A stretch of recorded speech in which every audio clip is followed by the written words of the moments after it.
हिमाचल प्रदेश में कुदरत ने इस कदर कहर बरपाया है कि पर्यटन के लिए मशहूर इस राज्य की तस्वीर ही बदल गई। जगह जगह लैंडस्लाइड से दर्जनों मकान तबाह हो गए, अनेकों लोगों का घर बार सब तबाह हो गया, सब छूट गया। तबाही का ऐसा मंजर दिखा कि लोगों की रूह तक कांप गई। लेकिन क्या हिमाचल पर छाए संकट के बादल हट चुके हैं या फिर मौसम की विनाश लीला अभी और तबाही मचाएगी? जानने के लिए यह रिपोर्ट देखिए। बारिश मूसलाधार, मौसम का प्रचंड प्रहार।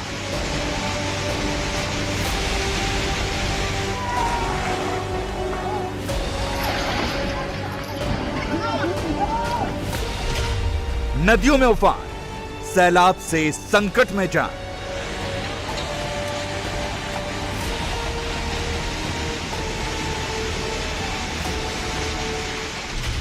दरकते पहाड़, खिसकती जमीन।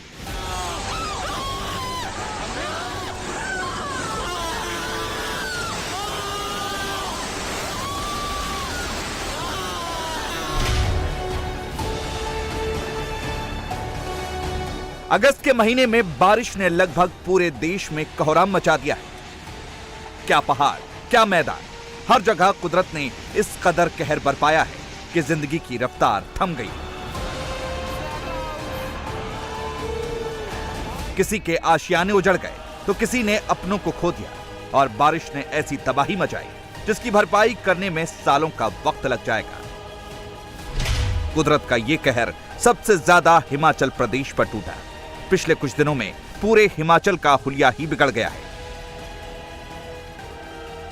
जगह जगह लैंडस्लाइड, बाढ़ और बारिश ने ऐसी तबाही मचाई है।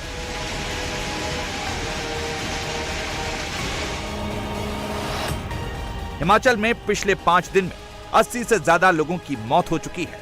सैकड़ों लोग जख्मी हैं, जबकि 24 जून से अब तक 330 से ज्यादा मौतें हुई हैं। 1957 घर जमींदोज हो चुके हैं। 10,000 करोड़ से ज्यादा का नुकसान हो चुका है। प्रदेश की 875 सड़कें बंद हैं। 1200 बस रूट ठप पड़े हैं। प्रदेश में 1174 ट्रांसफार्मर खराब हैं और कई इलाकों में बिजली सप्लाई बंद पड़ी है। हिमाचल में खतरा अभी टला नहीं है। 20 अगस्त तक स्टेट के 11 जिले डेंजर अलर्ट पर हैं। सेना की टीम युद्ध स्तर पर राहत बचाव में जुटी है और हेलीकॉप्टर की मदद से एक एक जान की हिफाजत की जा रही है।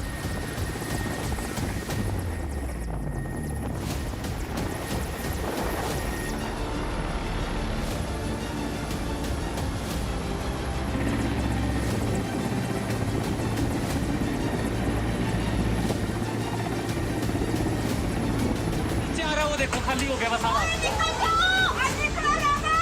लेकिन पिछले 5 दिनों में काफी डरावने मंजर हिमाचल के लोगों ने देखे। ऐसी ही एक डरा देने वाली तस्वीर उस वक्त सामने आई थी जब हिमाचल के कृष्णानगर में नगर निगम के स्लॉटर हाउस समेत करीब 6 मकान लैंडस्लाइड में जमींदोज हो गए।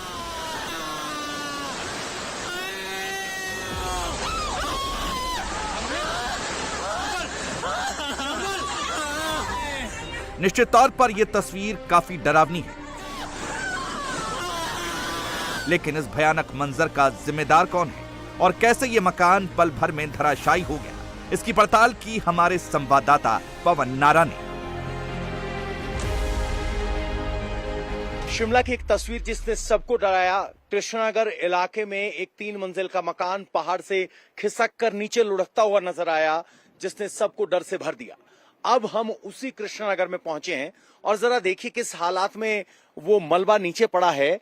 ये कृष्णानगर का निचला इलाका है और इस इलाके को अगर आप कहो कि ये गैर कानूनी तौर पर बनाया गया है तो बिल्कुल गलत नहीं होगा, क्योंकि ये मकान जो आप हरी छत देख रहे हैं इसके बगल से खिसकना शुरू हुआ और वहां से खिसकते खिसकते नीचे पहुंचा। यहां ग्रेडियंट इतना ज्यादा है कि इस ढलान पर साइंटिफिक इवैल्यूएशन के बिना घर बना दिए गए। और इकलौता घर नहीं है, बाकी घर जिनको खाली करवाया गया है उनकी कंस्ट्रक्शन और ढलान आप अपने हिसाब से देख सकते हैं। धीरे धीरे अगर आप देखेंगे तो पिलर के ऊपर पूरा कंस्ट्रक्शन खड़ा किया गया है। और अगर मेरे कैमरामैन ऊपर तक लेकर जाएंगे तो आपको नजर आएगा गुरुद्वारे के नीचे किस तरीके से बांस और आयरन बार के जरिए एक के ऊपर एक मंजिल बनाई गई है और 3-3, 4-4 मंजिल के मकान बना दिए गए हैं। लेकिन ये सब इतने ज्यादा ढलान पर है कि यहाँ 70 डिग्री तक का ढलान है। साइंटिफिक तौर पर यहाँ मकान नहीं बन सकते। कृष्णानगर की ही तरह शिमला के समर हिल इलाके का शिव बावड़ी मंदिर भी लैंडस्लाइड की चपेट में आया था, जिसमें करीब 21 लोग दब गए थे।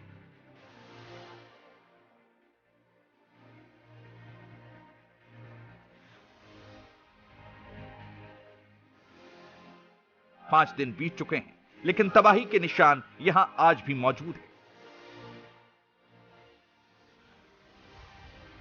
पिछले 5 दिनों से रेस्क्यू ऑपरेशन यहां जारी है।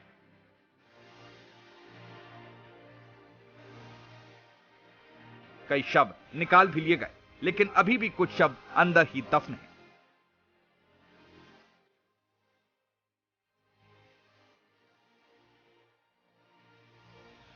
यहीं शिव बावड़ी मंदिर पर 14 अगस्त को हादसा हुआ था, लेकिन रेस्क्यू ऑपरेशन अभी भी यहां पर जारी है। आपको बता दें 20 लोग यहां इस मंदिर के हादसे में चपेट में आए थे। 16 लोगों के शव बरामद हो चुके हैं, लेकिन 4 लोग अभी भी लापता हैं। वक्त 6 दिन से ज्यादा का हो गया है, 125 घंटे से ज्यादा का वक्त है। इसीलिए अब किसी के जिंदा रहने की संभावना ना के बराबर है। इसीलिए अब शवों की तलाश की जा रही है।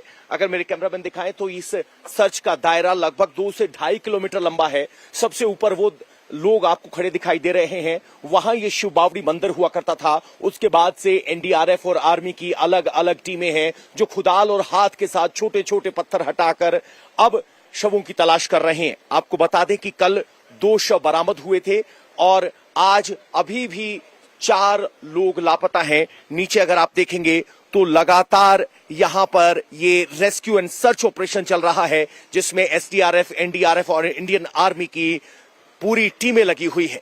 यानी ये मौसम शिमला और हिमाचल के लिए परेशान करने वाला मौसम रहा।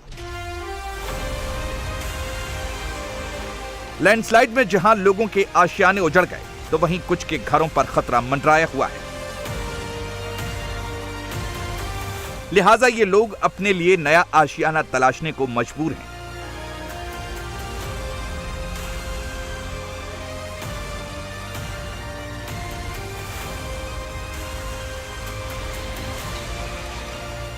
कुछ लोग जहां कुदरत के कहर से हार कर शिमला से पलायन कर गए, तो वहीं कुछ टेम्पररी ठिकाने पर जाने को मजबूर हैं।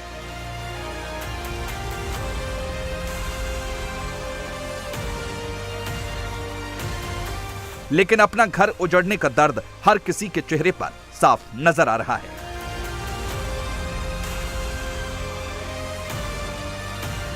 हमारी जो बिल्डिंग है वो अनसेफ हो गई है, मतलब बिल्कुल नीचे से स्लाइड चला गया पूरा।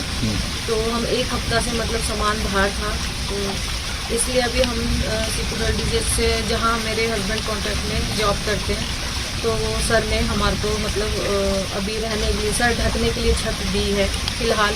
और हमारे लिए बहुत बड़ी है, हम उनका बहुत आभारी हैं कि उन्होंने हमारे को ऐसी मुसीबत में काम, मतलब सर ढकने को जगह दी। ये तो यानी कि बिल्डिंगों की बिल्डिंग है, उसमें होटल भी हैं, आपके मकान भी हैं, जिन्होंने बेचारों ने बड़ी मेहनत से बनाए हैं, पैसा सारा पूंजी लगा दी सर। कई लाखों के तो उन्होंने फ्लैट भी लिए, कई उन्होंने फ्लैट भी लिए सर। वो भी कितनी बिल्डिंगें होंगी सर? बिल्डिंगें 8-10 बिल्डिंगें हैं, जिनमें आप खुद के टुकड़े। काफ़ी लोगों को प्रॉब्लम आ रही होगी, शिफ्ट कर रहे हैं सामान। बहुत सर जी, बहुत दिक्कत हो रही है, शिफ्ट कर रहे हैं, कई फिर रूम में ही मिल रहे हैं। अब तो ऐसा ऑर्डर लगता है सर जी कि यहाँ रहने से कि कल को अगर कोई दरार भी दिखते अभी तो नींद भी नहीं आती है, डर लगता है कि कहीं बिल्डिंग ना। रूम चेंज कर रहे हैं यहाँ से। क्यों? हम बच्चे अकेले होते ना रात को, फिर यहाँ डर लग रहा है, जैसे पेड़ भी ऐसे हिलने वाले, कहीं गिर गए तो फिर दिक्कत रहेगा। इसमें मैं नाइट ड्यूटी में होता हूँ। क्या काम करते हैं? सिक्योरिटी में करता हूँ। तो ये जब हादसा हुआ है जिस तरह से, ये मतलब और डर का माहौल है यहाँ पे? हाँ जी, हादसा तो बहुत खतरनाक हुआ है। हम भी मंदिर जाते थे सुबह, ऊपर से जब मेरी ड्यूटी भी 7 बजे ऑफ होती है, और 7 बजे 7:30 बजे मैं मंदिर में होता था। और उस दिन मेरे घर में कुछ डेथ थी, उस चक्कर से मैं उस मंदिर में नहीं जा पाया। तो मैं भी उसी नाले से नीचे को आता था, शायद भगवान की मर्जी थी, बच गया। आखिर क्या वजह है जिसकी वजह से हिमाचल प्रदेश में इतनी बड़ी संख्या में लैंडस्लाइड की घटनाएं सामने आई हैं? हिमाचल प्रदेश की सड़कों को चौड़ा करने के लिए पहाड़ों को ऊपर से काटा जा रहा है। इसी वजह से भूस्खलन की घटनाएं लगातार बढ़ रही हैं। पहाड़ी इलाकों में इंसानी गतिविधियां लगातार बढ़ती जा रही हैं। इस वजह से पहाड़ों का संतुलन लगातार बिगड़ रहा है। बारिश के मौसम में या फिर बारिश के बाद पहाड़ों की नींव कमजोर हो जाती है। इस वजह से पहाड़ टूटकर गिरने लगते हैं। भूस्खलन की एक बड़ी वजह वनों को काटना भी है। पेड़ों की जड़ें मिट्टी पर मजबूती के साथ पकड़ बनाती हैं। इसके साथ ही पहाड़ों के पत्थरों को भी बांध कर रखती हैं। पेड़ों को काटने से ये पकड़ कमजोर होती है। इसी वजह से जब बारिश होती है तो पहाड़ के बड़े बड़े पत्थर गिरने लगते हैं। भारी तबाही के बावजूद हिमाचल प्रदेश से संकट के बादल छटने का नाम नहीं ले रहे। मौसम विभाग की ओर से जारी ताजा पूर्वानुमान के मुताबिक राज्य में 21 अगस्त से फिर बारिश का दौर शुरू होगा। प्रदेश में अगले 3 से 4 दिनों के लिए येलो अलर्ट जारी किया गया है। ऐसे में राज्य के विभिन्न हिस्सों में भूस्खलन का अलर्ट जारी किया जा चुका है। मौसम वैज्ञानिकों ने शिमला से लेकर बिलासपुर तक के कई इलाकों में बारिश की संभावना व्यक्त की है। ऐसे में इलाकों में लोगों के लिए अलर्ट जारी कर दिया गया है। सिर्फ पहाड़ों पर ही नहीं, बारिश मैदानी इलाकों में भी कहर बरपाएगी। मौसम वैज्ञानिकों की माने तो आने वाले 24 घंटे में उत्तराखंड, मध्य प्रदेश, महाराष्ट्र, छत्तीसगढ़, सिक्किम, असम, मेघालय, अरुणाचल प्रदेश में भारी बारिश होगी। तो वहीं उत्तर प्रदेश, बिहार, राजस्थान, हिमाचल प्रदेश, तेलंगाना, आंध्र प्रदेश, कर्नाटक, गुजरात और राजस्थान में मध्यम बारिश होगी। पहाड़ों पर जून के महीनों से शुरू हुई मूसलाधार बारिश अगस्त में भी कहर बरपा रही है।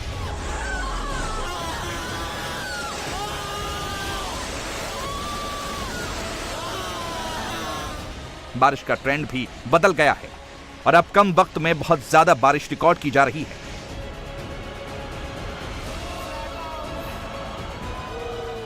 मौसम वैज्ञानिकों को लगता है कि यह ग्लोबल वार्मिंग का इंपैक्ट है। क्लाइमेट एक्सपर्ट्स का मानना है कि कुदरत के साथ ज्यादा छेड़छाड़ ही मौसम के बदलने की वजह है।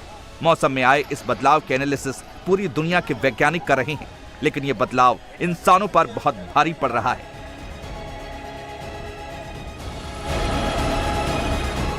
इंडिया टीवी हर वक्त हर जगह डाउनलोड करने के लिए सर्च करें India TV news Google play store या ऐप स्टोर पर।